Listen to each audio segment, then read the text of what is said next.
Senhor da vida, permite que nos reunamos em Teu nome, nesta noite bendita de felicidade e esperança, para manifestar-te nossa gratidão imperecível. Não te rogamos, Senhor, vantagens e benefícios para nós outros, ricos que somos de Tua luz e misericórdia, mas suplicamos ao Teu coração augusto, nos sejam concedidos os dons do equilíbrio e da equidade, para que saibamos distribuir nossa divina herança e não dissipemos em vão a glória de Tuas dádivas. Fortifica-nos a noção de harmonia para sermos cooperadores leais de Teus santos desígnios. Erguemo-nos do abismo do passado por Tua vontade vigilante, e aqui nos encontramos para servir-te.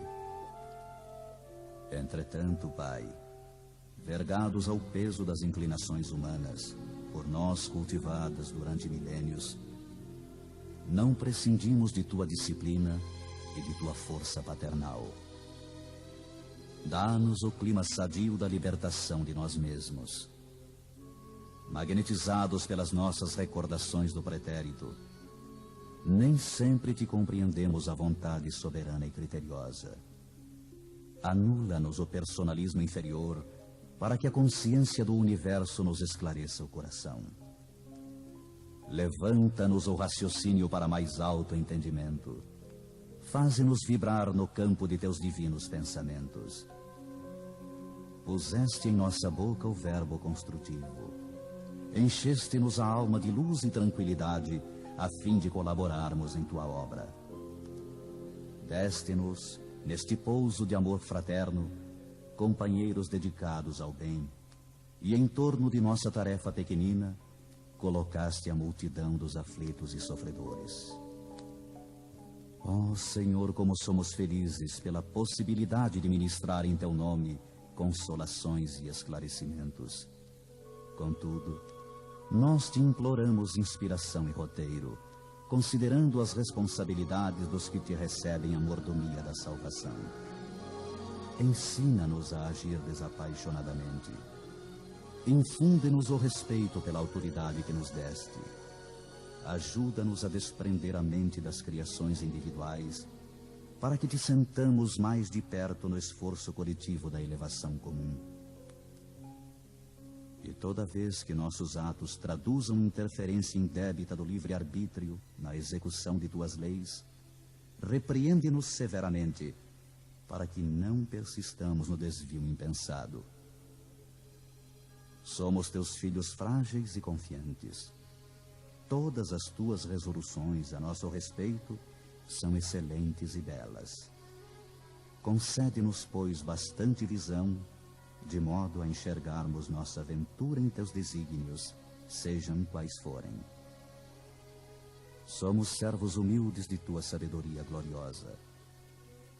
Neste celeiro de paz consoladora, recebemos através de 1000 recursos diferentes a Tua presença indireta, com a qual são atendidos os que choram e padecem. Ó Pai compassivo, que felicidade maior que esta, a de espalhar com nosso Senhor Jesus Cristo as Tuas bênçãos redentoras e carinhosas.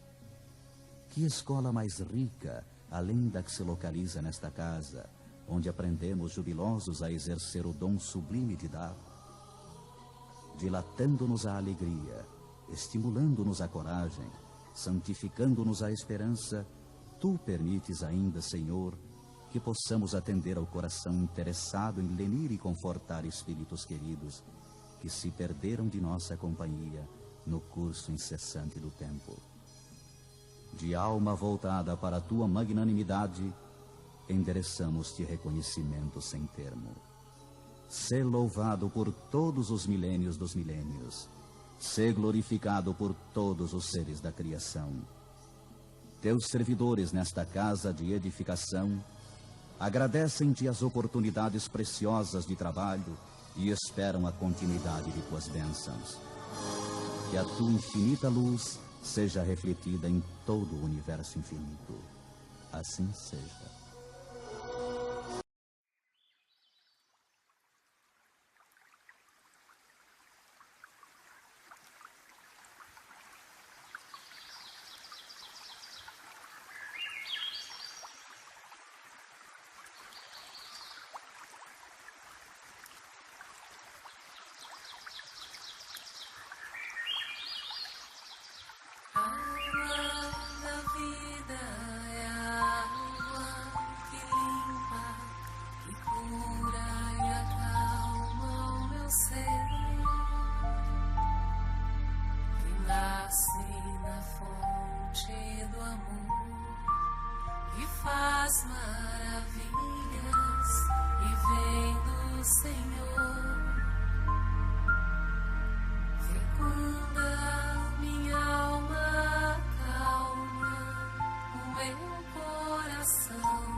Meus irmãos, o tema que a gente vai abordar é muito delicado e por isso eu conto com a vibração de vocês.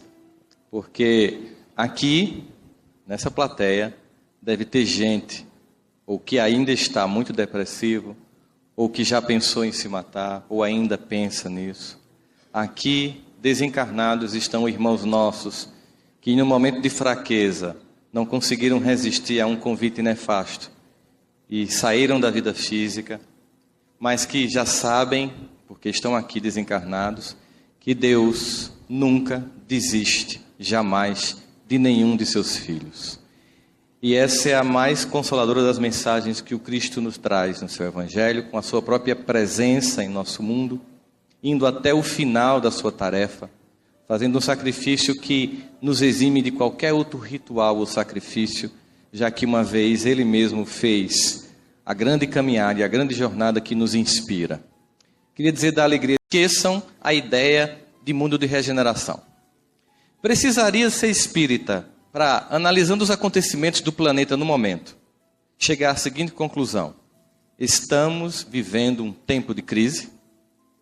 Será que se a gente ouvisse por um dia a notícia produzida pela humanidade, não nos daria a impressão de que alguma coisa está em desconstrução no momento, ou que alguma coisa nova está sendo construída ao mesmo tempo? E que nessa crise na qual nós nos encontramos, e aí eu estou falando aqui, esqueça por 30 segundos que nós somos espíritas. Nessa crise na qual nós nos encontramos, se perde todas as referências de valores, de ética, dignidade, sendo nunca uma apenas crise financeira, nunca apenas uma crise política, e eu não estou falando só do Brasil, nunca apenas uma crise no campo da fé, ou como o nosso querido irmão falou, da família, e desse apelo tão lindo que ele fez sobre o desejo de estarmos juntos, nunca desistindo dos nossos filhos. Será que não dá para perceber que essa é uma crise que ela tem características bem diferentes das outras? Todas as outras crises da história humana, elas se concentravam num setor. Uma crise no modelo de fé durante a Reforma e Contra-Reforma, uma crise no modelo civilizatório após o fim da Idade Média, com o Renascimento, com as descobertas científicas, uma crise do modelo de economia com o início da industrialização, uma crise de sentimento de existência e de humanidade após o dia D de 1945, quando começa o fim da Segunda Guerra Mundial e a gente se vê diante de um capítulo negro da história humana. Nós estamos diante de uma crise sem precedentes, porque é uma crise que atinge tudo: a ciência, a família, a religião, as culturas e as intimidades. Porque em período de crise, os seres humanos por dentro entram em processos de crise. E tem um conceito que eu gosto muito de usar, porque a partir dele a gente começa a refletir sobre essa crise para entender por que tem aumentado os casos de suicídio e de depressão no planeta inteiro. Um pensador chamado Gramsci, ele vai dizer que nós temos uma crise quando o modelo velho insepulto já não dirige mais os vivos, e o novo não se explicitou e por isso não está qualificado para orientar o presente. Traduzindo, nós temos uma crise quando o modelo antigo não serve mais, mas não tem um modelo pronto para substituir. Jorge nos falava do modelo de família. O modelo de família do passado, da minha educação, por exemplo. Quem aqui pagou moral e cívica? Por favor, levante a mão sem vergonha, que está velho, eu sei. Vocês sabem que o Aeróbio está esperando a gente brevemente, né, Jorge? A gente está já chegando lá. Nós somos de uma geração de educação Wi-Fi. Você sabe que rede Wi-Fi é quando você acessa a internet sem fio, né? A minha educação era assim. A minha mãe olhava a 100 metros e eu entendia o que ela queria dizer. Essa família funciona hoje em dia? Mas a família de hoje em dia está funcionando? Entende? O modelo antigo não dá mais por conta e o novo não está funcionando. Crise. Nós temos isso na fé, nas ciências, na sociedade, na cultura. Vamos pegar um traço de deslinho cultural. Vou pegar só um ponto para vocês perceberem que em momento de crise, temporariamente se perde a escala de valores para a construção do novo. Mas é temporário. Nenhum discurso caótico, nenhum discurso depressivo. Temporariamente temos uma crise. Eu vou citar o que Kardec faz uma pergunta aos espíritos. Por que quando analisamos a história humana, nós temos uma impressão de que, ao menos do ponto de vista moral, ao invés de avançar, recuamos? Pergunta inteligente, como sempre, as que ele faz. Porque, materialmente, a gente avança. Quem tinha um Ericsson nos anos 80 e tem um iPhone hoje sabe como a gente avança materialmente. Moralmente, é que é a grande questão. E os espíritos respondem, engana, e se observares bem, verás que a humanidade avança. Mas, às vezes, é necessário que o mal chegue ao extremo para que o homem sinta a necessidade do bem e das reformas. Entenderam? Às vezes, é necessário que o mal chegue ao extremo para que os homens sintam a necessidade do bem e das reformas. Esse tempo. Chico Xavier disse que, conversando com Emmanuel, escutou dele que, nesse período de transição mais crítico, muitos irmãos nossos que estavam sem encarnar no planeta teriam uma oportunidade de voltar aqui, para fazer o que a gente chama de uma recuperação. Para ver se fica na escola terrestre, que vai mudar de patamar, vai virar uma certa universidade, e quem está no ensino médio ou passa no Enem, ou vai ter que ir para outra escola, continuando com o amor de Deus a assistir. E esses irmãos nossos, comprometidos em vários campos, especialmente da sexualidade, começam a reencarnar nos anos 60. Chico disse que uma vez estava em São Paulo, caminhando na avenida, quando finalmente ele viu pela primeira vez uma revista pornográfica. Ele fez, e chegaram. E era só o começo.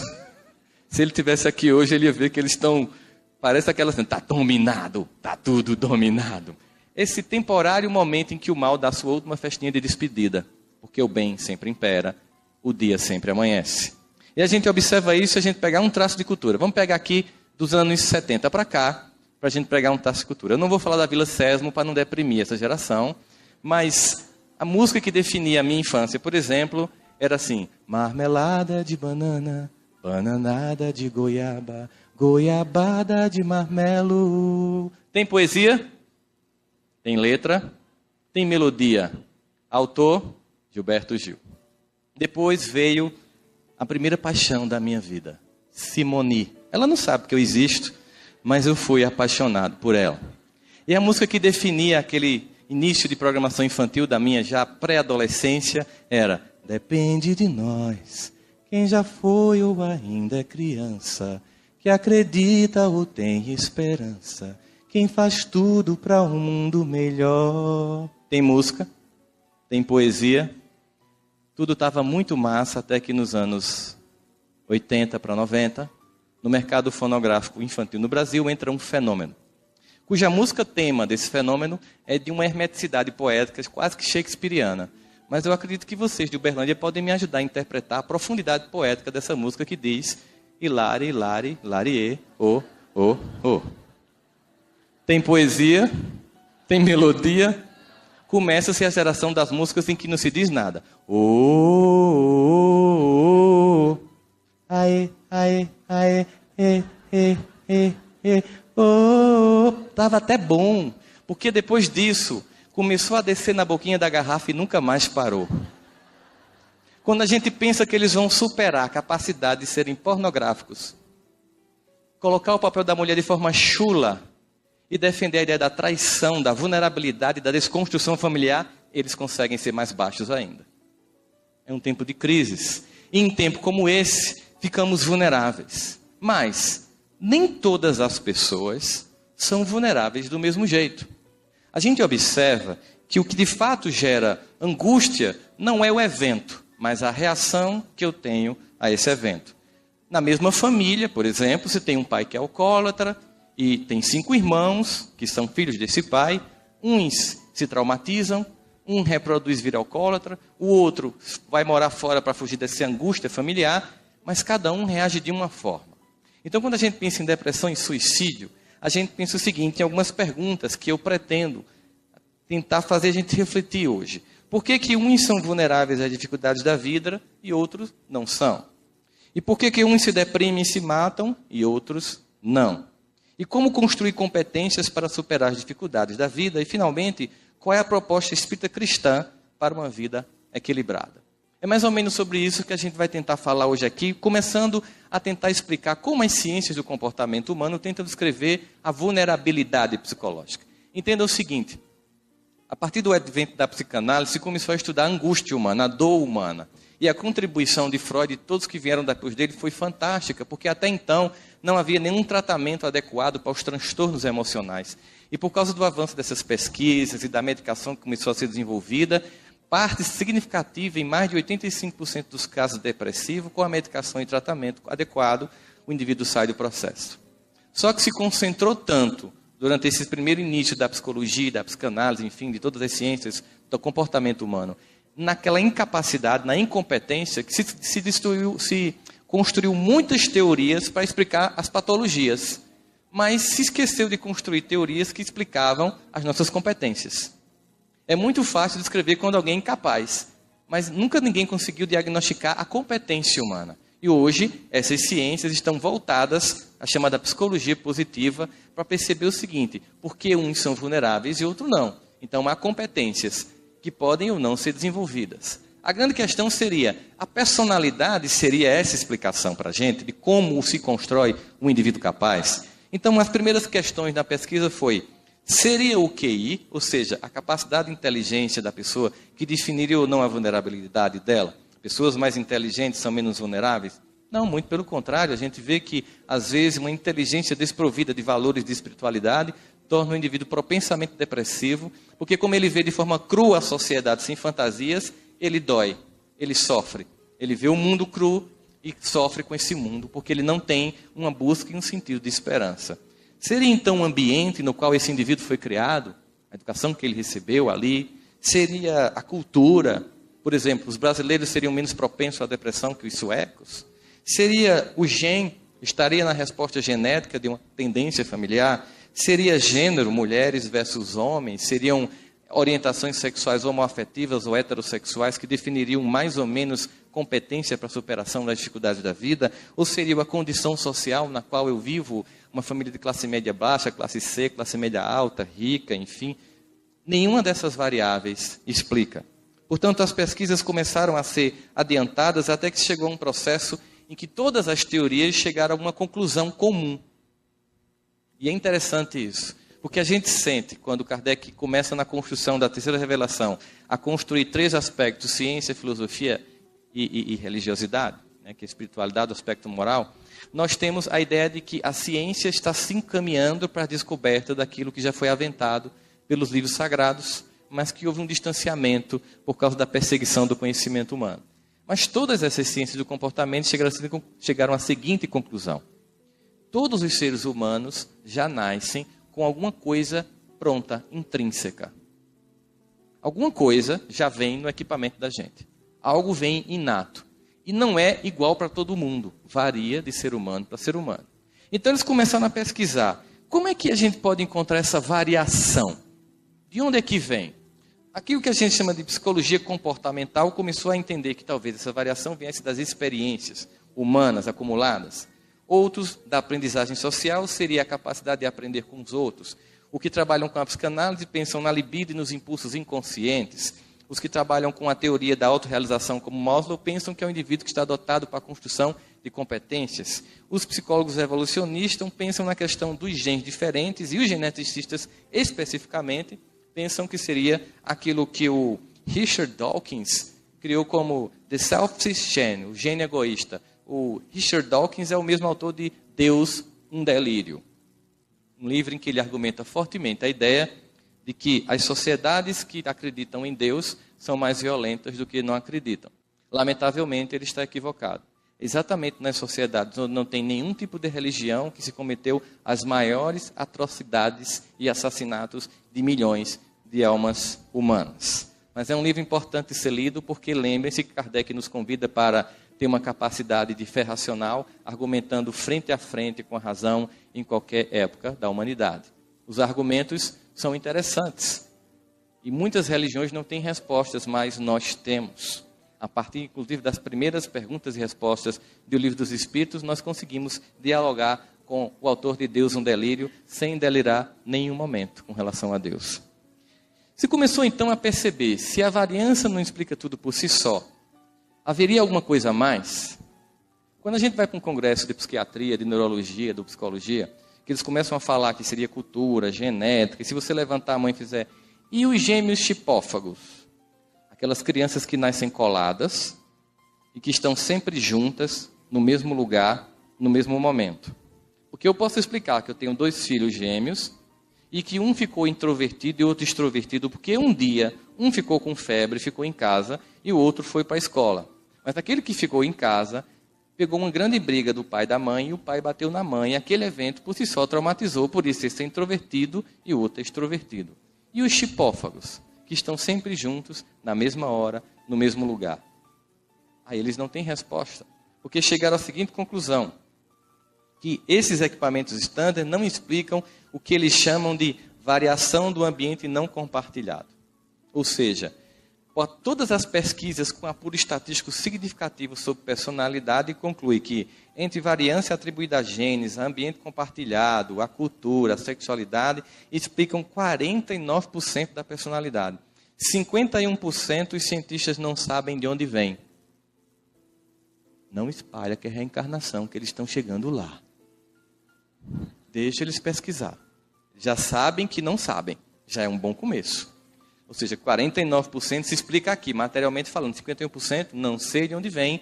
Eles começaram a dar nomes esquisitos. Eles pensaram, por exemplo, em dar um nome de aleatoriedade. É um nome que eles dão. Não, isso é uma coisa aleatória. Sabe quando você não consegue explicar o que o paciente tem, você diz que ele tem virose? Pronto, é virose. Né? Então é aleatoriedade. Não é uma resposta que a ciência se satisfaça. Dá para a gente ir um pouco mais profundamente. E aí a gente começa a perceber sobre a ideia biológica de ruídos, desenvolvimental também, que são alguns argumentos, até que a gente chega ao que hoje nós conhecemos como resiliência psicológica. Se eu deixo meu copinho d'água está aqui, vai explicar claramente o conceito de resiliência. É um conceito da física que diz que resiliência é a capacidade que um material tem de voltar para o estádio anterior depois de sofrer uma pressão. Esse copo de plástico tem uma resiliência. Eu aperto, depois ele volta. Mas há um limite. Ele é resiliente até aqui. Imagine que seja um trauma infantil. Você está numa condição adversa, infantil, o relacionamento difícil dos pais, provoca uma pressão psicológica e um certo trauma, mas depois de um tempo, se esse indivíduo é resiliente, uma vez que cessa aquilo, ele volta ao seu estado normal. Mas se a pressão for além do ponto de resiliência,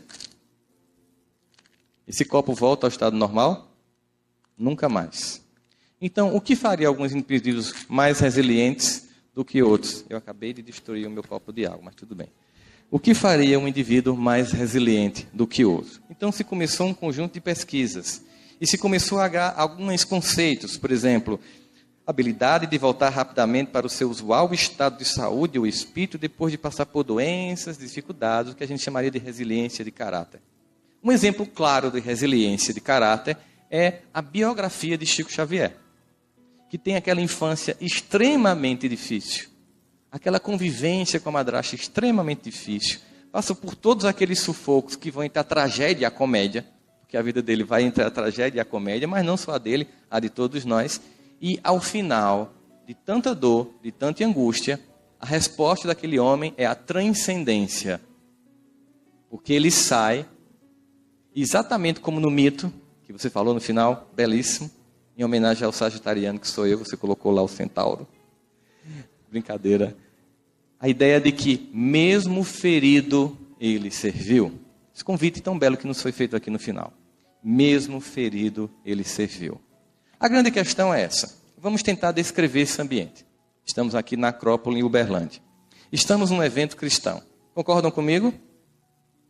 Bom, se a gente está num evento cristão e Jesus disse que veio para os que estão doentes, não para os que estão sãos, o que é essa sala? Uma sala de espera de emergência. Tem indivíduos mais doentes e menos doentes. Concordam comigo? Geralmente, aquelas pessoas que trabalham ativamente no movimento espírita são os mais doentes. Porque o paciente que passa mais tempo no hospital está na UTI. Concordam comigo? Então, aquele que vem como simpatizante, ele é um doente que não sabe ainda que está doente. Não é que ele esteja bom, ele não sabe ainda que está doente. Quando a gente vem, seja aqui na presbiteriana, na congregacional, na catedral, buscar o Cristo, a gente tem um primeiro movimento que precisa para se relacionar com este que é o nosso modelo de comportamento. É a humildade de reconhecer a nossa fragilidade. E o fantástico é perceber a grandiosidade de um Deus que mesmo diante de tanta imperfeição, de tanta incapacidade, nos ama profundamente, porque ao contrário de nós, limitados e infantis, que enxergamos as nossas incompetências e sombra, Deus sabe do projeto luminoso que tem para a vida de cada um de nós aqui. Porque Ele nos ama particularmente. Sondando os nossos corações, como diz Davi, sondando quer a gente esteja em pé, que a gente esteja deitado, naquele belíssimo salmo de Davi, ele nos sonda. E mesmo quando faltam em nós palavras, ele conhece os nossos pensamentos. E ele diz, tal ciência é tão preciosa que eu não alcanço de tão alta.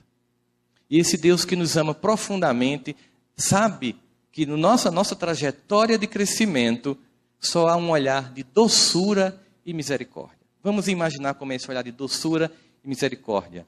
Quando você vai passando numa escola infantil e você vê aquelas crianças bem pequenininhas, no pré-escolar, brincando, se pintando, mordendo uma a outra, você imagina que é um bando de bárbaros se matando? Ou você sorri pela infantilidade e percebe ali o germe de um ser humano que vai crescer? A gente consegue olhar até com doçura uma criança mordendo outra. É assim que Deus olha para a gente. Com a doçura de perceber crianças que irão amadurecer. Só que hoje as pessoas têm pressa. As pessoas querem respostas rápidas. Certa feita, um professor ouviu o seguinte do pai: será que não dava para tirar essas cadeiras e deixar o curso mais rápido, para o meu filho tornar um engenheiro mais rapidamente? Ele disse, sim, claro, é possível. Depende de que filho o senhor quer ter. Como assim? Por exemplo, para se ter uma melancia, bastam 6 meses. Mas para se ter um carvalho, são 100 anos. As pessoas querem rapidez, elas querem cura, elas não querem se deprimir, não querem ficar triste. As pessoas hoje chegam procurando um profissional de saúde e dizendo o seguinte: eu estou chorando muito. Aí eu pergunto, por quê? Meu filho morreu de acidente semana passada e eu queria deixar de chorar. A senhora está brincando comigo? Eu, no lugar da senhora, estava urrando, não era nem chorando. Porque a senhora não quer viver a dor da separação momentânea de um filho? Um amigo meu chegou, endocrinologista, e disse, eu não vou mais ser endocrinologista, cansei. Por quê? Os pacientes não querem mais emagrecer. Não, eles querem ser emagrecidos. Eles chegam para mim e diziam, como isso, não vou abrir mão, doutor, agora eu passo um remédio para emagrecer. Então ninguém quer se deprimir, ninguém quer ficar triste, ninguém quer respeitar o fluxo da vida, que como as marés, ora avança, ora recua. Ora nos convida à exposição, ao contato, à brincadeira, ao lúdico, ora nos convida à auto-reflexão, a refazer caminhos, e isso implica uma certa angústia, uma certa dor, de se reconhecer, de se ver dentro de si algumas sombras incômodas. Mas essa paralisia da culpa, que gera o estado depressor em muitas criaturas, e que pode chegar a um estágio tão profundo, que gera um sentimento de que a única solução seria desistir da existência, é uma estratégia. Nós sabemos que em todos os quadros emocionais e de adoecer de um modo geral da alma humana, aqueles irmãos com os quais nós tivemos conflitos e provocamos dores e angústias horríveis, eles se aproveitam desses momentos para ampliar o sentimento quando não são a causa primária desse sentimento. Mas ainda há o fato de que uma vez feito o trabalho de desobsessão e aquele irmão, que é o grande objetivo da reunião e não quem chega obsediado, é socorrido, o indivíduo continua mal, porque ele não se perdoou. E o convite mais fantástico no processo de cura é um convite de perdoar-se para a construção de uma mente focada naquilo que tem que ser mudado e não naquilo que foi feito. Se tem um personagem assim que é rico nesse exemplo, ao meu ver, é Saulo de Tarso. Vamos imaginar essa cena clássica na porta de Damasco. Saulo era o quê? Quando a gente está estudando o movimento espírita, Saulo era o quê dos cristãos? Era o perseguidor dos cristãos. Dizer que Saulo era um perseguidor dos cristãos é ser politicamente correto. É ser doce diante de alguém que era pior que isso. Chico Xavier tem essa característica da doçura, né? Ao invés de dizer que as moças eram prostitutas, diziam nossas irmãs que vendem as forças sexuais da alma. Doçura de Chico. Você pode dizer que em vez de um indivíduo ter sido traído, que ele foi temporariamente obliterado do contrato afetivo. Fica bonito, fica mais chique, dá até para suportar o negócio. Dizer que Saulo era um perseguidor de cristãos é ser muito doce com um assassino. Ser muito doce com um burguês que em nenhum momento se reúne com o seu povo para tirar o invasor romano. Mas um homem que, usando de seu poder, de sua influência, enquanto o seu povo era escravizado, humilhado e as mulheres violentadas, passava todo o seu tempo perseguindo e matando quem tinham reconhecido e já estavam seguindo o mestre que ele esperou durante toda uma vida. Esse homem que foi discípulo de Gamaliel, um dos maiores comentadores da Torá, uma alma doce do Sinédrio. O Sinédrio era como o Senado brasileiro, tinha algumas almas boas. E estava lá entre elas Gamaliel, que foi o professor de Saulo. E quando Saulo chega em Damasco, simplesmente o impacto do contato com Cristo faz com que ele desperte e perceba que ele estava perseguindo e matando quem seguia o Messias que ele passou a vida inteira esperando. Talvez, naquele momento, tenha passado toda a trajetória de sua vida. Ele talvez tenha lembrado aos 12 anos do seu bar mitzvah, quando um jovem judeu recita todos os 5 livros da Torá. Ele tenha lembrado de Isaías, de Daniel, de todos os profetas que anunciavam que o Messias vinha. Talvez ele tenha entrado num choque momentâneo de dizer, eu não acredito que ele veio. Eu não reconheci e ainda perseguia quem o seguia. A pergunta é, quando Jesus chegou para Saulo, ele fez, primeiro sentimento da alma infantil, culpa. Eu não mereço sua presença, Jesus. Eu sou um ignorante. Eu passei toda a minha vida lhe esperando e quando você veio, eu não lhe reconheci e matava os que já te seguiam. Ele fez isso? Vocês lembram se ele fazia esse comentário, se culpando? Ele podia fazer uma outra coisa também quando a gente não quer mudar. Ou se culpar ou se justificar. Ele podia ter dito assim, pô Jesus, mas vamos combinar, tu me enganou, velho. Pô, velho. Porque assim, a gente estava esperando um Senhor dos Exércitos em toda honra e toda glória. Aí tu nasce numa manjedoura, perto de jumento, filho de um carpinteiro. Pô, hashtag me enganasse geral, velho. Podia ter dado um sinal mais claro. Podia ter feito um Face, colocado no Instagram. Cheguei, galera, estou aqui para salvar a humanidade e tal. Cadê você, meu irmão? Aí tu vem assim, devagarinho e tal. Ele se justificou? Ele se culpou? O que é que ele perguntou? O que queres que eu faça? Olha o que isso quer dizer. Se você está errando até aqui, simplesmente se culpar e se justificar é perda de tempo. Se você está errando até aqui, olhe para o alto e diga, Pai, o que queres que eu faça? Se está doendo, se está sofrendo, se está deprimido, se está angustiado, vai estudar Espiritismo. Não é por causa do que você fez na vida passada. Isso é desculpa. Não vá fazer regressão. Não gaste dinheiro. Não precisa. Se está sofrendo, se está doendo, não é pelo que fez. É pelo que continua fazendo. Porque um gesto de amor cobre a multidão dos pecados. Basta mudar o vetor da atitude que o mestre convida, entra na cidade. Jesus deu receita de bolo a Paulo. Disse assim, você vai fazer isso, que queres que eu faça? Isso, não, ele não deu. Você sabe que é muito comum, as pessoas chegam no centro espírita, aí vai para o atendimento fraterno, aí conversa, conta a história, a angústia e tal. E aí a gente leva na mediúnica o nome, atendido, solicitação, os mentores sabem detalhes do que está acontecendo, não conta nem para os médicos que não têm moralidade para entender e não julgar, e apenas aconselha que aquela família desenvolva mais a prática do Evangelho. Você recebe, dá uma palavra de conforto, oferece o Evangelho, solicita a esperança e diz, o que eles disseram? Que você tenha um pouco de paciência, mantenha sua fé em Deus, a prece e a prática do Evangelho. Sabe o que é que muita gente faz? Oxe, só? Decepção. Que as pessoas querem uma coisa mágica. Talvez a fogueira sagrada, o óleo ungido, uma coisa do tipo. As pessoas querem uma coisa mágica. Aí eu disse, a senhora entendeu? Eu vou repetir. Prática do Evangelho. Prática do Evangelho não é fazer mais Evangelho no lar. É viver o Evangelho no lar. Jorge nos fez uma chamada muito importante sobre essa hipocrisia que existe na família. Eu conversava com um amigo meu, estranhamente a gente diagnosticando muitas famílias espíritas que os filhos não frequentavam o centro espírita. E eu disse, vamos conversar com esses jovens para ver o que está entendendo. Encontramos um buraco negro. Muitos diziam, meus pais são hipócritas. No centro falam manso, assim que entra no carro começa a detonar quem frequenta o centro. Tu viu a cara da cínica hoje? Aquela carinha de santa. Boa noite, meu irmão. Toma uma mensagem de Jesus. Aí a criança começa a ver que tem um discurso e uma prática que não estão incompatíveis. O indivíduo é todo solícito na instituição e todo distante em casa. Prática do evangelho não é fazer um dia a mais de evangelho.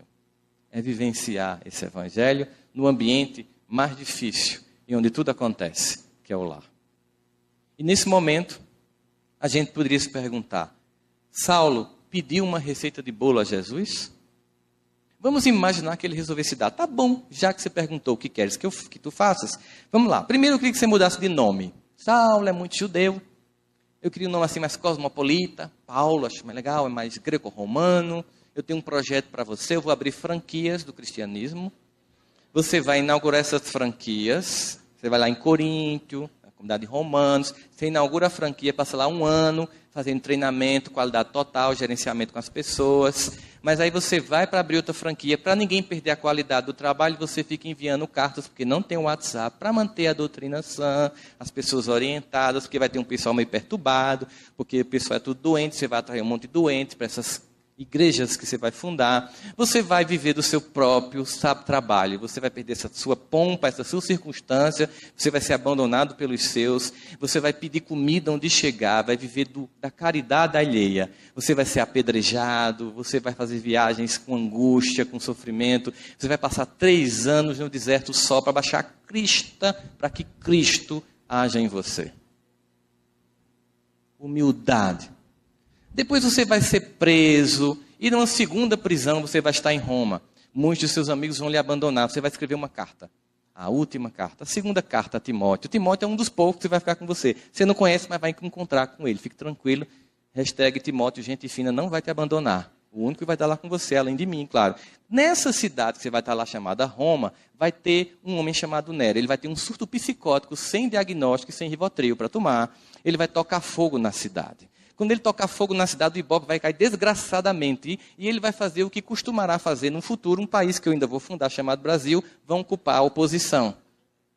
E aí você é a oposição, vai estar lá. Então você vai ser preso, um soldado vai chegar e decapitar a sua cabeça. Topa? Aí ele faria, Jesus, ó, tu é o cara, eu percebi, não rola mais perseguição da minha parte, tudo massa. Vou voltar para a Judéia, a gente se encontra depois. Não, sabe por que Jesus não deu receita de bolo? Porque é preciso que a gente mostre que é fiel no pouco para ser fiel no muito. É preciso que a gente mostre fidelidade no relacionamento para que haja investimento em nós. Por isso que André Luiz vai dizer, todo aquele que opere e coopere de espírito voltado para Deus. Olha só, todo aquele que opere e coopere de espírito voltado para Deus deverá aguardar sempre o melhor. E isso não é promessa de amizade, é a lei. Você não virou VIP. É a lei. Paulo disse isso.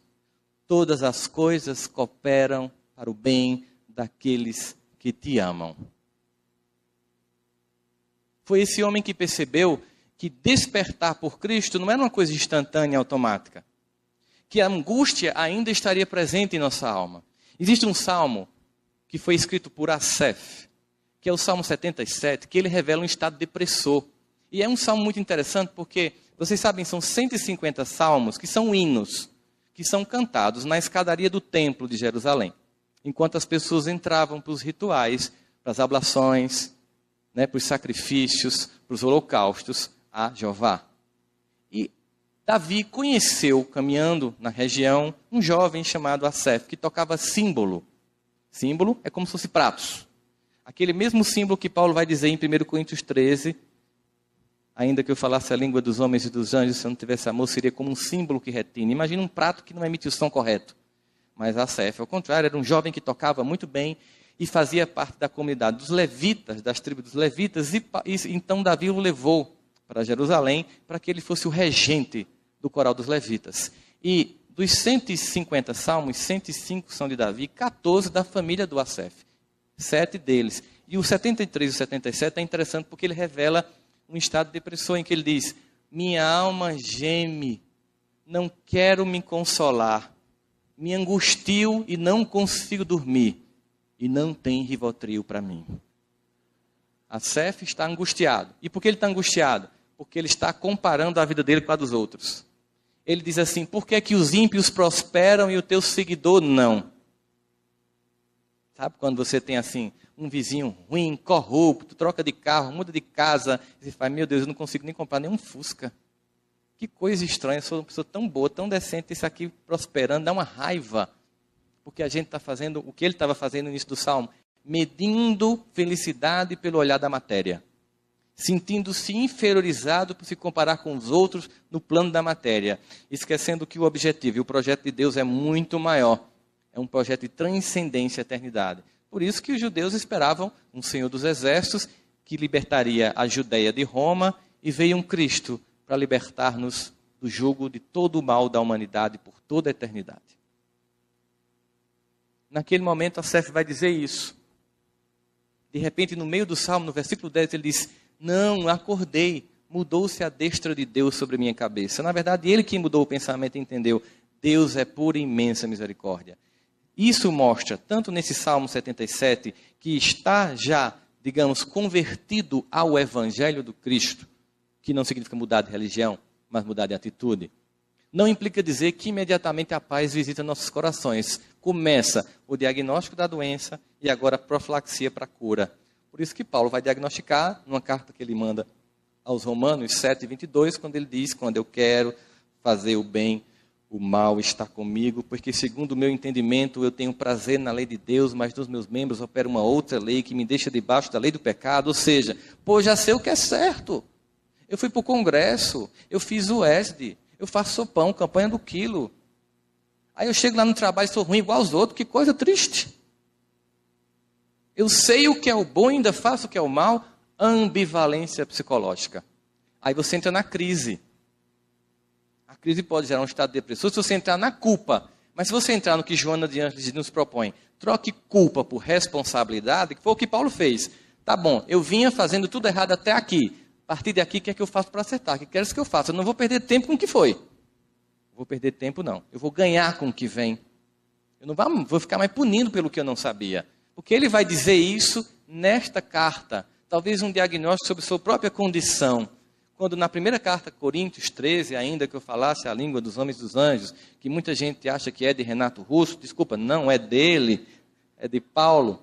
No finalzinho ele vai dizer assim, quando eu era criança, eu agia como criança, me comportava como criança.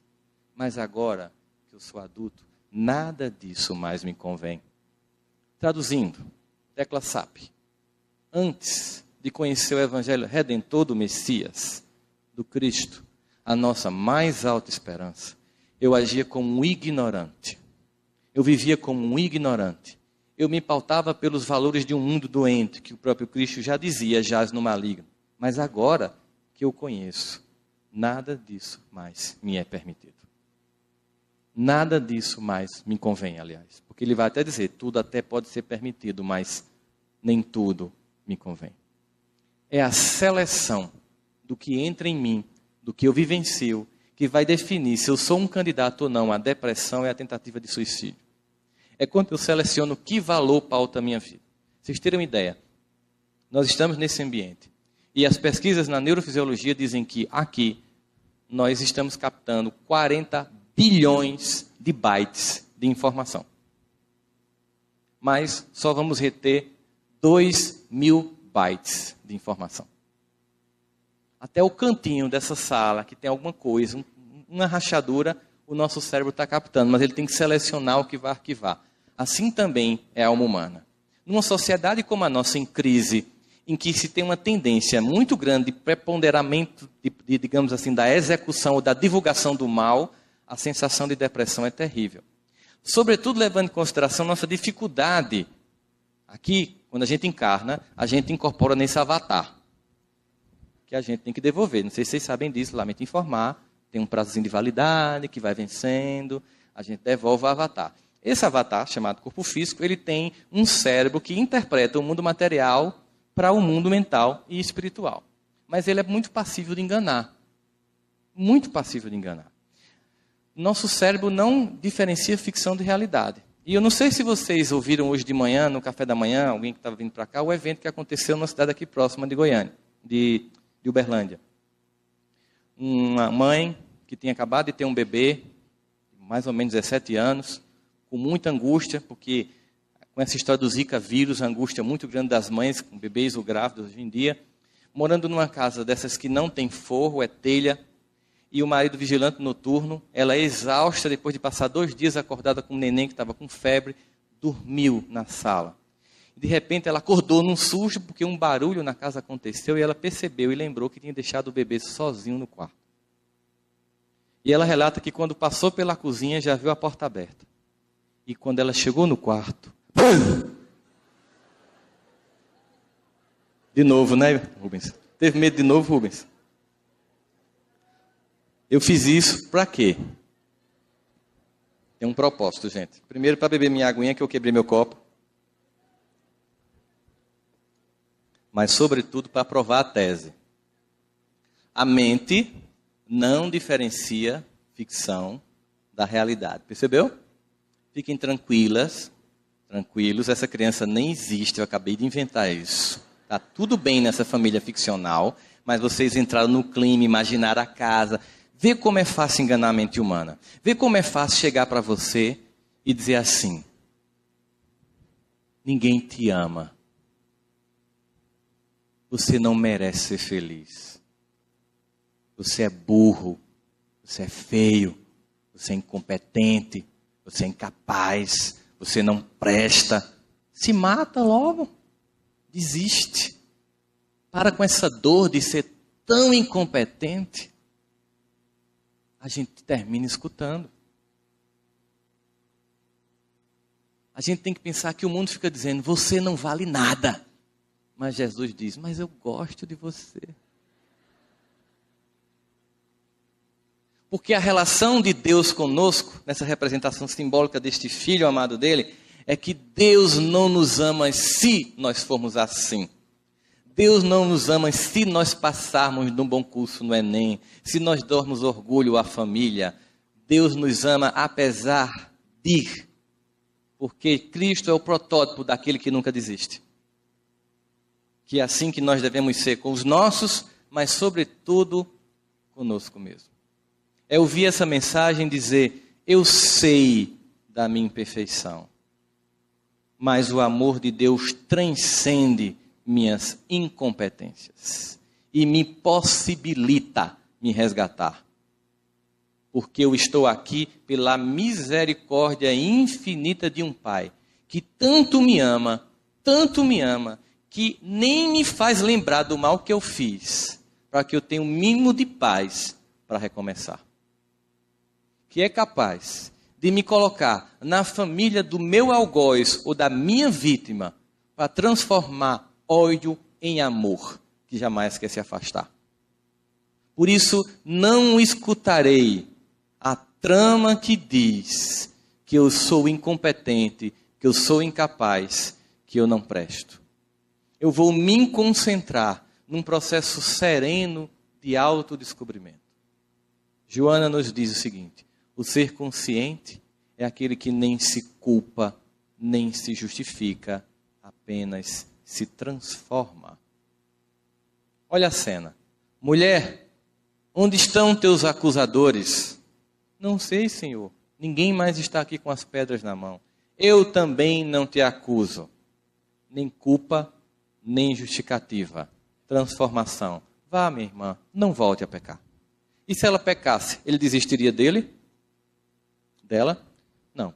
Mas nem sempre ela estaria perto para evitar o apedrejamento. E é um amor tão transcendente que o mesmo Davi, que conheceu Asaf e o levou para Jerusalém para cantar no templo, fez um salmo que é talvez a mais bela oração que existe no Antigo Testamento. Diante de uma situação difícil, lembrando de sua angústia de jovem pastor de ovelhas, tentando entender Deus a partir de sua perspectiva de pastor de ovelhas, ele faz o que a gente chama de ancoragem psicológica. O que é uma ancoragem psicológica? É quando, para nomear o novo desconhecido, eu uso o velho já conhecido.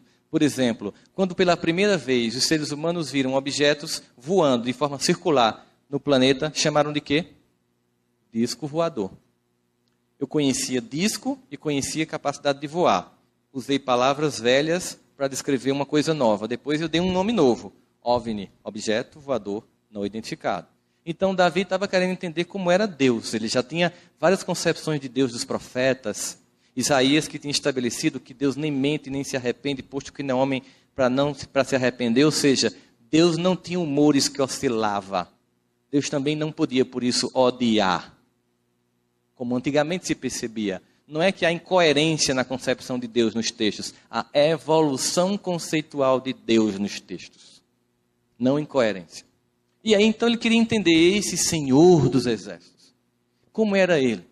Naquela angústia, talvez ele começou a imaginar a vida comum dele, de um jovem pastor que diariamente pegava suas ovelhas e levava para águas tranquilas, primeiro para pastos verdejantes, depois que elas se alimentavam no sol escaldante da Judéia, levava para águas tranquilas, e de vez por outra vinha uma grande tempestade que se pronunciava sobre aquela região, e para poupar as ovelhas ele voltava por um atalho em que havia duas montanhas tão próximas uma da outra, que fazia sombra uma sobre a outra, e só tinha sol no meio-dia. E como tinha um precipício, como esse palco, muitas vezes havia latrocínio, assassinato seguido de morte. Haviam ladrões que roubavam e empurravam as pessoas para morrer. Por isso esse vale, em que uma montanha tão próxima da outra fazia sombra e que havia muito assassinato, era conhecido como o Vale da Sombra e da Morte. Mas para poupar as ovelhas de uma grande caminhada, Davi passava por lá, jovem, tempestuoso. E aí ele teve um insight, é isso. Agora eu entendi. O Senhor é o meu pastor e Ele não me faltará. Me fará andar por pastos verdejantes, depois irá levar a minha alma para águas tranquilas. E ainda que eu ande pelo vale da sombra e da morte, eu não temerei mal nenhum, porque tu estás comigo. Olha o consolo. Olha um pai que não desiste. Mesmo nas escolhas infantis do pródigo que sai, perde toda a herança, aguarda, espera, anseia e sabe que o filho vai retornar para os braços. Mas ele continua no salmo e diz, porque a tua vara e o teu cajado me consolam. Quando eu li, eu fiz, estava tão bonito. Então, os pastos verdejantes, para que uma vara e um cajado aparecer agora para consolar ninguém? O que um pastor de ovelha faz quando uma ovelha está prestes a cair no precipício? Ele faz uma terapia. Minha irmã, não vá. Não cometa suicídio. Ninguém sabe se o Senhor vai ser um cavalo na outra encarnação. Não faça isso. Se você tem um filho e está com um preguinho para colocar no interruptor da tomada, você fica lá dizendo, meu filho, não faça isso. Você vai receber uma carga de 220 volts, vai ficar torradinho, mamãe vai ficar triste, vai ter um velório. Você vai dizer isso? Você desesperadamente puxa a criança. O que é que ela faz? Chora. Ela se sentiu o quê? Agredida. Mas você fez o quê? Salvou. A disciplina da vara e do cajado do pastor que jamais desiste nos faz voltar ao caminho da retidão. Às vezes, essa disciplina nos leva à dor. Dor jamais entendida por Deus como punição. Dor sempre percebida pelo ser que é puro amor como o último dos recursos para que o filho mude o caminho. Essa dor tanto pode ser física, como uma doença orgânica, como pode ser interna, uma doença emocional. Essa dor está a nos anunciar a necessidade de mudança de roteiro. Está a nos convidar para mudar a forma como nós estamos gerenciando a vida. Nesse momento, nesse projeto que a gente percebe, existe um grande caminhar que nos convida a estágios de adoecer para acordar a consciência. O que é indicado nestes casos? É que a gente perceba o que nos provoca angústia. E o que foi interessante notar nas pesquisas sobre comportamento humano foi descobrir um padrão. A angústia humana sempre tem uma base, a comparação. Sempre que eu estou mal, eu estou me comparando com alguém. Sempre que eu estou angustiado, eu estou me comparando com alguma situação. Isso implica dizer que eu deixei de focar a minha própria vida para focar a vida do outro. E isso é angustiante. Porque existem milhares de pessoas melhores do que a gente em tudo. Mais bonitas, mais inteligentes, mais evoluídas, mais ricas. E nós temos uma infantil capacidade de apenas analisar quem está por cima. Eu tinha uma paciente que tinha uma depressão profunda e uma vez ela chegou para mim no consultório E ela tinha, assim, um monte de gente que ela detestava. Porque, às vezes, a depressão é tão profunda que você fica tão amargo que ninguém quer estar perto de você. Você é a pessoa mais carente, tudo que você quer é companhia, mas a sua forma amarga de ver e vivenciar o mundo é tão grande que você afasta todos de você. E ela tinha um monte de pessoas que ela não gostava. Ela fazia o curso de medicina e uma vez chegou para mim e disse: "Você acredita, estou com ódio daquela nojenta." Aí sentou. Aí eu fiquei: qual será? Ela tinha uma lista enorme de nojentas. Eu fiz: "É alguém que eu conheço?" "Não, essa é nova." Aí eu fiz: "E tua lista aumenta." Ela fez: "Você não sabe o que é que ela me fez?" Eu digo: "Então me diga. Você acredita que essa nojenta, toda vez que vai apresentar um seminário, tira 10? Só para me provocar?" Eu fiz: "Eu já tinha percebido algumas características do seu comportamento." Isso que eu vou fazer agora chama-se terapia de choque. "Eu já tinha percebido alguns comportamentos seus, mas esse particularmente eu não conhecia." "Qual?" "Você é burra." Ele olhou assim para mim: "Como assim?" E como você não é aqui do Nordeste, a gente tem um jargão para especificar esse tipo de burrice sua. É burra com força, com vontade de ser burra. Um desejo íntimo de ser burra, de ser incapaz, de ser incompetente. Ela fez: "Cara, eu estou te pagando, sabia?" Eu disse: "Para dizer a verdade. Um amigo seu jamais lhe chamaria de burra com força. Você não vai me bater, ainda vai pagar a sessão. Terapia é isso. Eu estou lhe dizendo que você é burra com força." "Por que você está dizendo que é burra?" "Porque quando a gente vê alguém brilhar, a gente se inspira, a gente aprende. E não lamenta a luz do outro, acende a própria luz.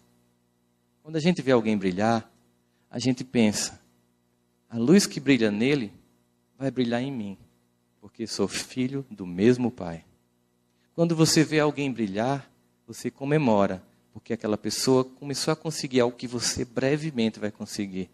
Porque você começa a perceber como Deus age no coração que se permite passar pelo seu amor. Aprenda. 6 meses depois, elas defendiam um seminário juntas, se tornaram melhores amigas.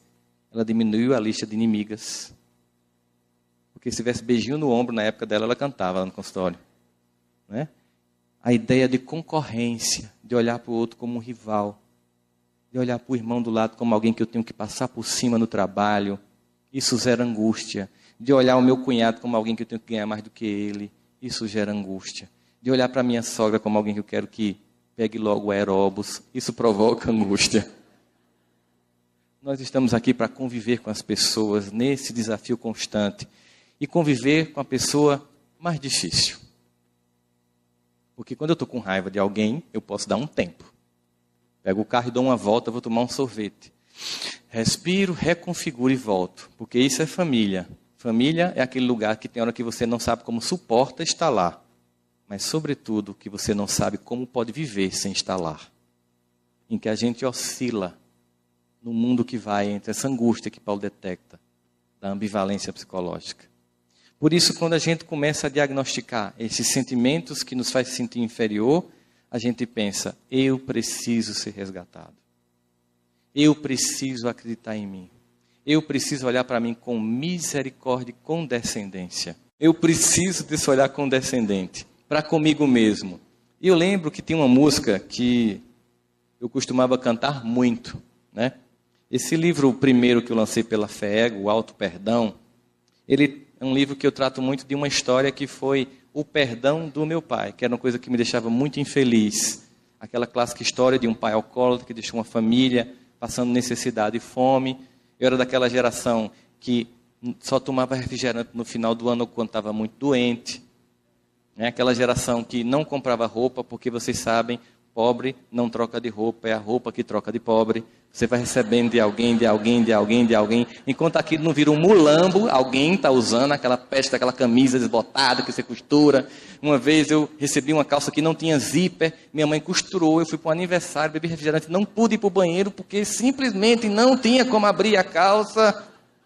E toda vez que isso acontecia, eu dizia: por causa do meu pai. Quando eu fui casar com minha esposa, depois de eu tê-la convencido, muito moído, ela disse: eu só caso com você se você perdoar seu pai. porque eu não quero casar com um homem que vai ser pai e que não perdoa um pai que tem. E eu comecei a fazer um resgate. Perdoar meu pai significava perdoar alguém que eu sempre acusei, sempre tive lá como um bode expiatório para culpar quando tudo dava errado. Tão conveniente, né?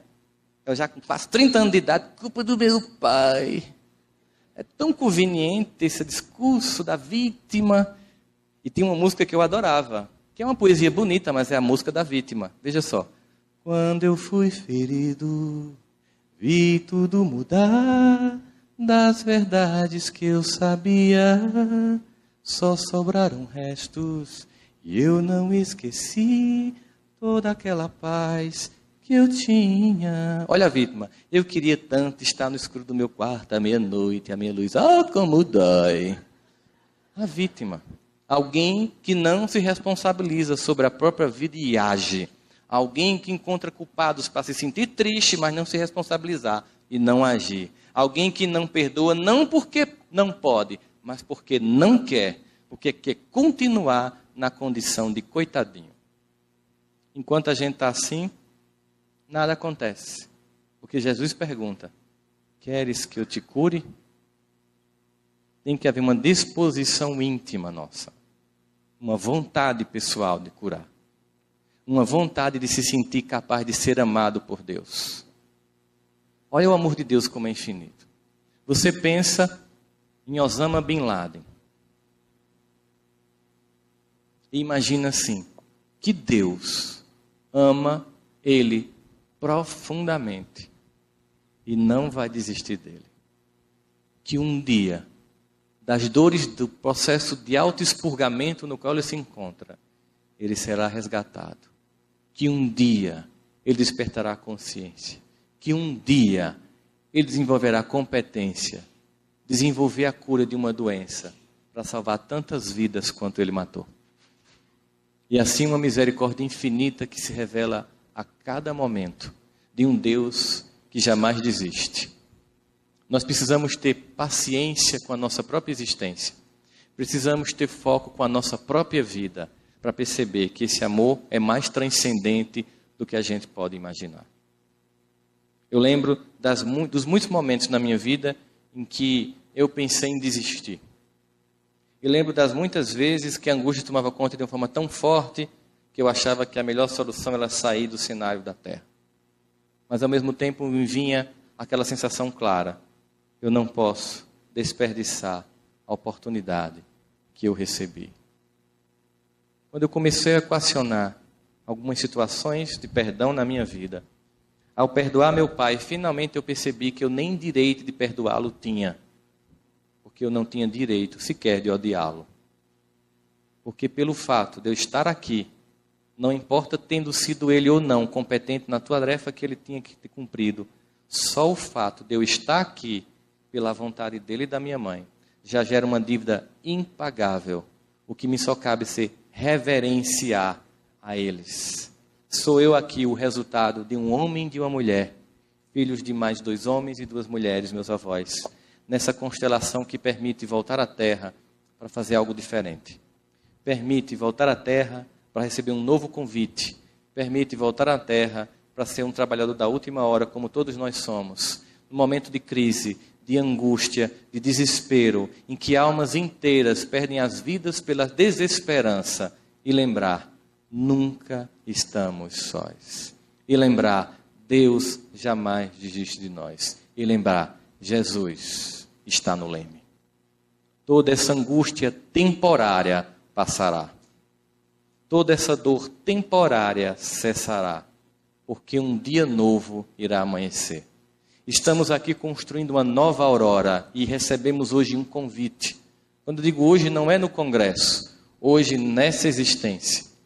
Nós, que no campo da fé, no passado, muito nos equivocamos, recebemos um doce convite do Cristo para estar aqui, junto da terceira revelação, para desta feita, com consciência, agir para mudar a nossa história e a história do mundo. Não nos cabe o sentimento infantil do desespero, da angústia. Nos cabe o sentimento de resgate. Que possamos entender quando Cristo diz que somos, sim, a luz do mundo e o sal da terra. porque o nosso brilho não nos pertence. Porque entendemos quando Paulo diz, já não sou eu quem vive, é Jesus quem vive em mim. É num processo de construção de uma personalidade que transcende a angústia temporária das comparações infantis e se percebe um ser de um projeto de eternidade, amado de forma particular por um Deus que criou deste jeito. E a melhor homenagem que podemos fazer a esse Deus que nos ama é sermos nós mesmos. Ele nos criou único. Haroldo, Rossandro, José, Wagner, Jorge, únicos. A coisa mais ridícula é quando você abre mão de ser você para ser o outro. Porque Deus nos criou único e nos ama como somos. É por isso que Jesus dizia, vem como estás. Vem desse jeito. E eu, como um oleiro, te farei um vaso novo. Para um vaso novo acontecer, é preciso quebrar o vaso velho, é preciso transformar tudo em barro, para que ele possa nos moldar uma nova criatura. Pois, se no passado a minha música predileta era essa que eu estava cantando com vocês, qual seria a música então de agora? Eu vou aproveitar para azucrinar os ouvidos de Haroldo agora. Qual seria a música? Quando você simplesmente deixa de ser a vítima, quando você simplesmente deixa de encontrar culpados, quando você simplesmente entende a sua condição de alma eterna, entende o valor que você tem, você faz. Ando devagar, porque eu já tive pressa e leve esse sorriso, porque já chorei demais. Hoje me sinto mais forte, mais feliz, quem sabe o sol leva a certeza de que muito pouco eu sei, eu nada sei. Vocês conhecem o refrão? Conhecer as manhas e as manhãs, o sabor das massas e das maçãs. É preciso amor para poder pulsar, é preciso paz para poder florir, é preciso a chuva para sorrir.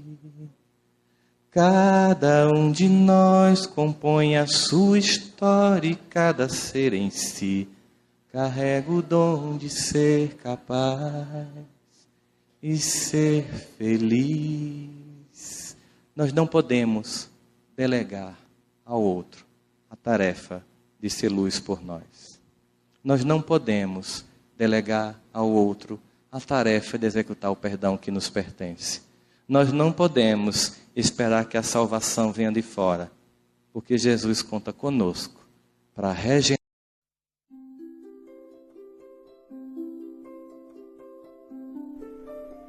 Passe virtual.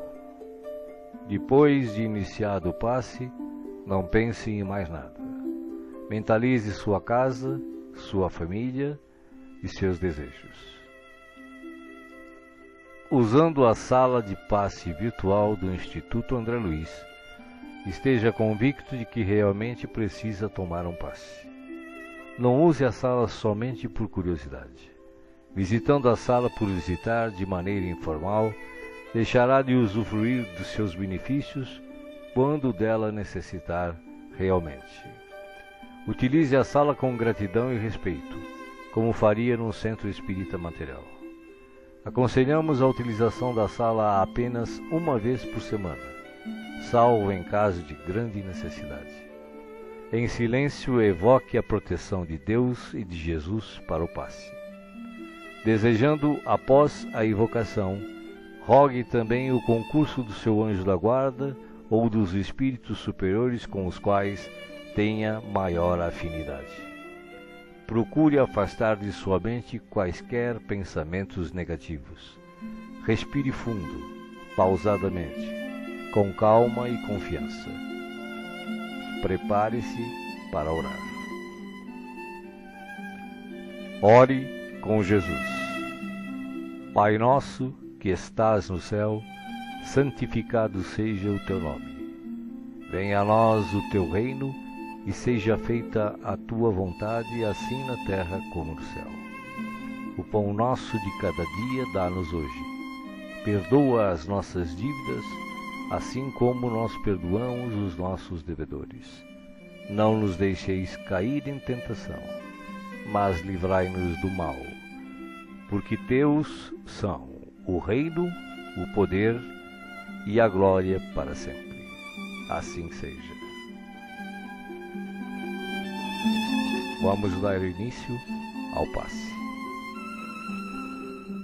Como as folhas envelhecidas se desprendem das árvores, deixe os sentimentos que já não servem mais se soltarem de você suavemente, mas de forma inexorável.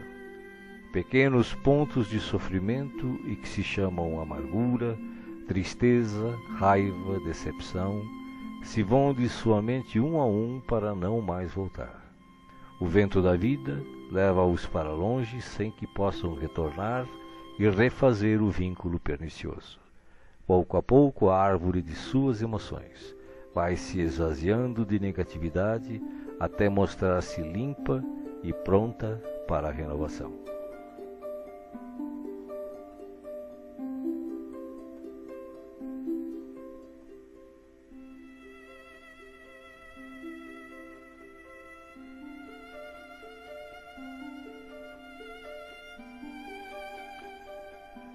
Sentindo-se leve, sem o peso das folhas mortas que se desprenderam e se foram, você recebe agora suavemente sobre o corpo e a alma a água da vida que cai em abundância dos céus. Esta água limpa, higieniza, purifica, desobstrui e tonifica todas as células do seu ser. Nada fica fora da sua ação renovadora. Ao tempo que limpa e hidrata o corpo, o líquido cristalino descedenta o espírito, aplacando a aflição, a ansiedade e a inquietação. Há em seu coração agora uma sensação de calma, limpeza e bem-estar.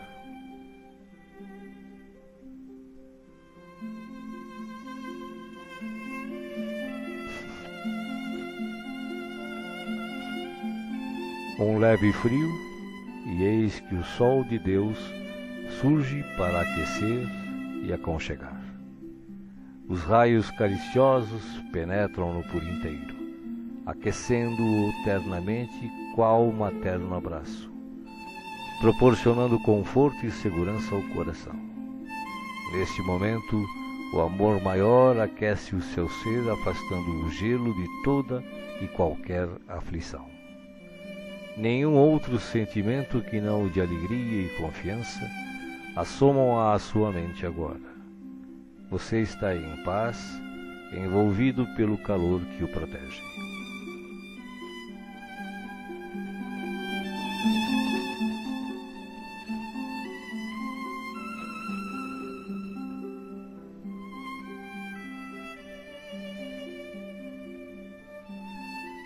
Do coração da vida, flores perfumadas para você. De alma grata e feliz, recolha as pétalas coloridas que penetram o seu ser e restauram sentimentos e emoções. Felicidade, esperança, fé, coragem e determinação passam a significar novamente vontade de viver. Mas além do perfume e da cor, a natureza neste momento lhe envia o que possui de melhor, a capacidade infinita de restaurar-se em sublime beleza, ainda quando os golpes do mal parecem decretar-lhe o fim.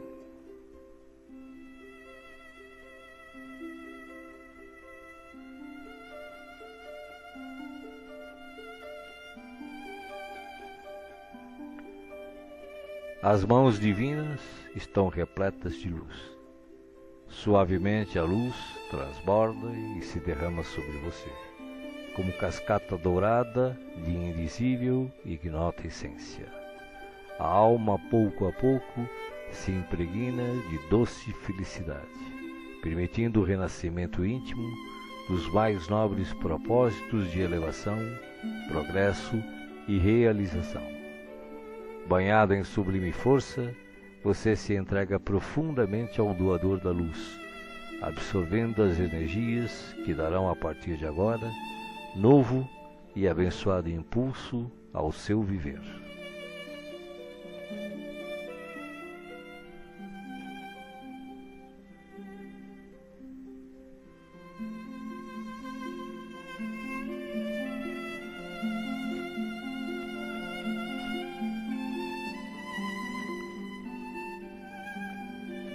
Sinta agora, à sua volta, a presença de Jesus, que te pergunta: me chamastes?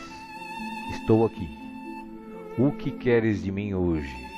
De que precisas? Peça, meu filho, peça, minha filha. Estou aqui para ajudar. Faça agora o seu pedido especial a Jesus, enumerando os problemas e as dificuldades que o afligem. Escutei o que pedistes, com amor e atenção. Agora, conto com a tua fé, a tua confiança em mim, para a solução dos teus problemas. Vai em paz. Te acompanharei com os olhos, não te perderei. Creia em Deus, creia também em mim. Estarei com você todos os dias, até o fim. Seja feliz. Deixo-vos a paz, a minha paz vos dou. Não vou-la dou como o mundo a dá. Não se turbe o vosso coração. Crede em Deus, crede também em mim. Não se turbe o vosso coração, nem se atemorize. Eu sou o caminho e a verdade e a vida. Ninguém vai ao Pai a não ser por mim. Os bons espíritos, os espíritos puros e as falanges de luz também enviam a você agora as melhores emanações de paz, saúde, alegria e refazimento, do mais altos desde as mais belas cidades espirituais até a morada dos anjos, em uníssono com o Criador, uma radiosa luz o envolve plenamente. Você não está só.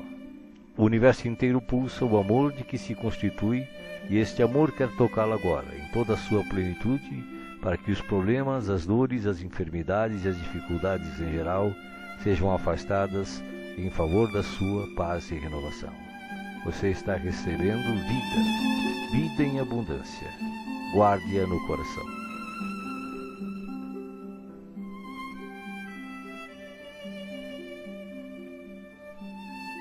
O passe está sendo finalizado. Respire pausadamente e repita agradecido: obrigado, Senhor, por este dia. Que ele me seja produtivo e feliz, como tu desejas. Assim seja.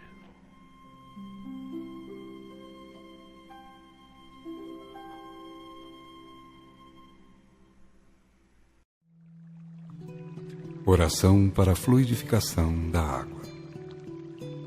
Peço a Deus, o princípio onipresente, onisciente e onipotente, e ao Cristo planetário, forças para as legiões angélicas ou mensageiras, para que possam lutar contra o mal, em qualquer forma que se apresente, e vencê-lo. Como não existe merecimento fora do respeito à verdade, ao amor e à virtude, prometo aplicar esforços no sentido de viver a lei de Deus, compreender e imitar o verbo exemplar e cultivar nobremente os dons do Espírito Santo, carismas ou mediunidades, sem os quais não pode haver a consoladora revelação. Rogo a Deus, que enviou o verbo modelo para entregar o glorioso Pentecostes, ou derrame de dons mediúnicos para toda a carne, para que a humanidade tenha realmente dignos medianeiros, que deem de graça o de graça recebido, nutrindo verdadeiro respeito à doutrina do caminho. Como encarnado, sujeito a necessidades, doenças, dores, aflições, e também sujeito à morte física e responsabilidade perante a justiça divina, rogo o dom do bom discernimento espiritual, assim como rogo para o corpo as energias e os fluidos a serem depositados nesta água. E como quem tanto necessita e roga, reconhecido agradeço a Deus, às legiões angélicas e socorristas e ao meu espírito guia ou anjo guardião.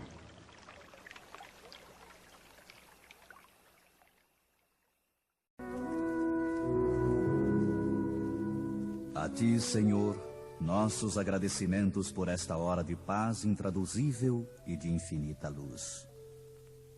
Agora, que cessou a nossa oportunidade de trabalho nos círculos da carne, nós te agradecemos os benefícios recolhidos, as aquisições realizadas, os serviços levados a efeito. Mais que nunca, reconhecemos hoje a tua magnanimidade indefinível, que nos utilizou o deficiente instrumento na concretização de sublimes desígnios. Vacilantes e frágeis, como as aves que mal ensaiam o primeiro voo longe do ninho, encontramo-nos aqui, venturosos e confiantes, ao pé de teus desvelados emissários que nos ampararam até o fim. Como agradecer-te o tesouro inapreciável de bênçãos celestes?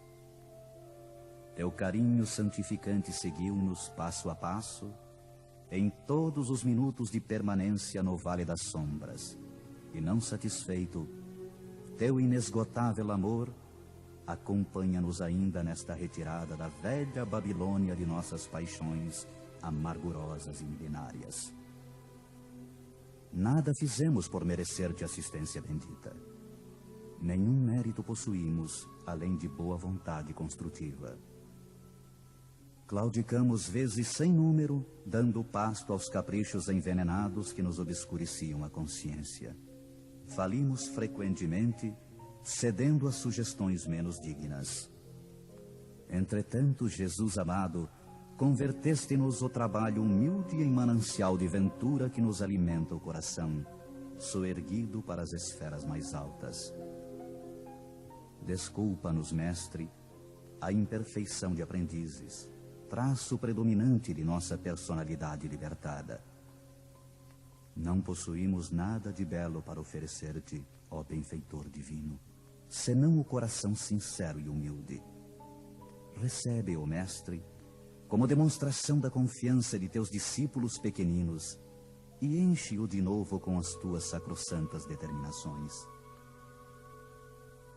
Reconhecidos à tua inesgotável misericórdia, agradecemos a ternura de tuas bênçãos, mas se nos deste proteção e consolo, não nos retires o trabalho e o ensejo de servir.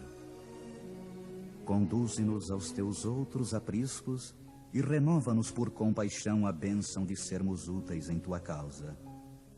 Cheios de alegria, abençoamos o valioso suor que nos proporcionaste na esfera da carne purificadora, onde, ao influxo de tua benignidade, retificamos velhos erros do coração.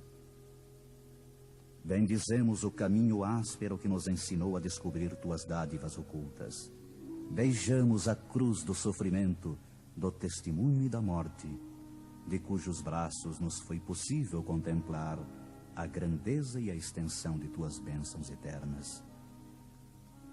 Agora, Senhor, assinalando nossos agradecimentos aos teus emissários que nos estenderam mãos amigas, deixa que te roguemos amoroso auxílio para todos aqueles menos felizes que nós, que ainda gemem e padecem nas sendas estreitas da incompreensão. Inspira os teus discípulos iluminados para que te representem o Espírito sublime ao lado dos ignorantes, dos criminosos, dos desviados, dos perversos. Toca o sentimento de caridade fraternal dos teus continuadores fiéis para que continuem revelando o benefício e a luz de tua lei. E ao encerrar este ato de sincera gratidão, enviamos nosso pensamento de alegria e louvor a todos os companheiros de luta nos mais diversos departamentos da vida planetária, convidando-os em espírito a glorificar em teu nome, teus desígnios e tuas obras, para sempre assim seja.